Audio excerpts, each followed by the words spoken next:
Ready to hit the pause button on your parenting fails? Ready to feel better about your parenting? Welcome to Parenting Pause, the podcast, where all of you is welcome. I'm Leslie Potter, the founder of the Pure Joy Way, a mother, a parent coach, and a fellow traveler on this journey to wake up in our parenting. And I believe together we can make this a better world for ourselves and our kiddos. Last week we were walking through the wall of rage toward the more vulnerable, tender feelings in our heart. And these early feelings of abandonment, rejection, feeling powerless and helpless are very prevalent in childhood. Just think about if any of you had siblings, if you were the older child and then there was a sibling born. Can you imagine how powerless and helpless you felt when the spotlight moved off of you and moved toward the new baby? And how rejected and abandoned you may have felt. And yet, often in our families, there's no space for these tender, vulnerable feelings. You might have been taught, you're the older kid and you got to take care of your brother or your sister and you got to be the big kid now. So we were often rationalized and talked out of these tender, vulnerable feelings that were just looking for a place to express. Now, a lot of times they express through behavior.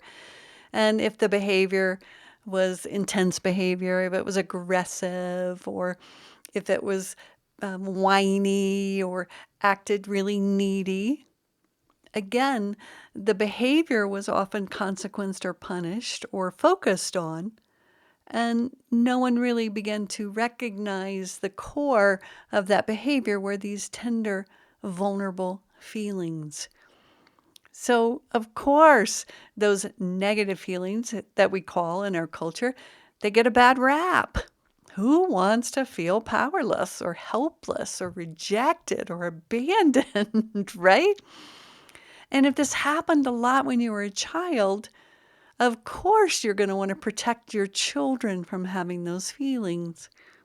I often hear mamas and papas say when I support them in setting healthy personal boundaries for themselves, which means saying what's okay with them and what's not okay with them about how they treat themselves, that they often will treat themselves as if they are selfish, abandoning, or rejecting of their children if they say no. And I so often hear, and I've thought it myself, I don't want my daughter to feel something. And yet, feelings are like waves in the ocean. They come and they go. They are not who we are. And yet as children, we begin to identify with that we were a rejected person. Or if we concluded that we were a powerless person because we were little and so many things were being done to us, then as we grow up, we don't learn to update those conclusions. They come along with us. And yes, we live our normal lives, but we organize to, not feel those feelings through our taking control or taking charge. And then we have kids.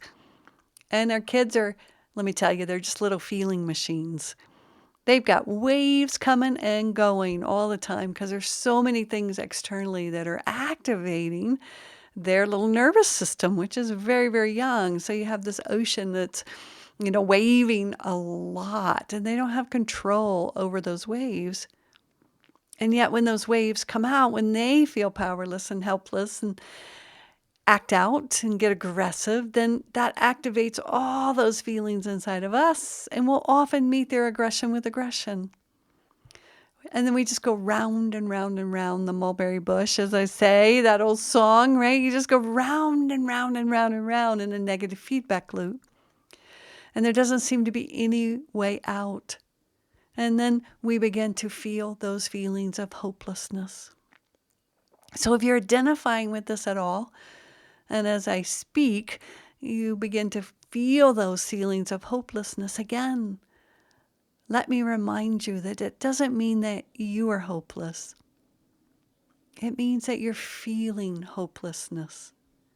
And as we begin to renegotiate and re-embrace the tender vulnerability within the most negative feelings, everything begins to shift inside because we begin to offer unconditional loving kindness to the feelings in us that have been begging in a way. They so long to be seen and heard and understood, not as destroyers or threats to others, but as a cry for being seen, that we have these beautiful, vulnerable hearts that have such big desires, and that we don't come in trying to threaten and take other people out. That we truly, in our heart of hearts, long to be connected and to be loved.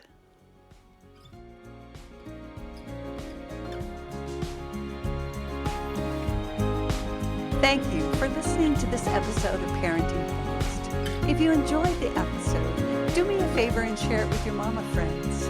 You can also leave a review wherever you listen, which will support getting the Pure Joy message out. Come on over to the Pure Joy Parenting Practice Facebook page or join me on Instagram to hear more. And don't forget to download your free copy of the Safe Seat course on the Pure Joy website. And while there, check out the offerings page to go deeper in the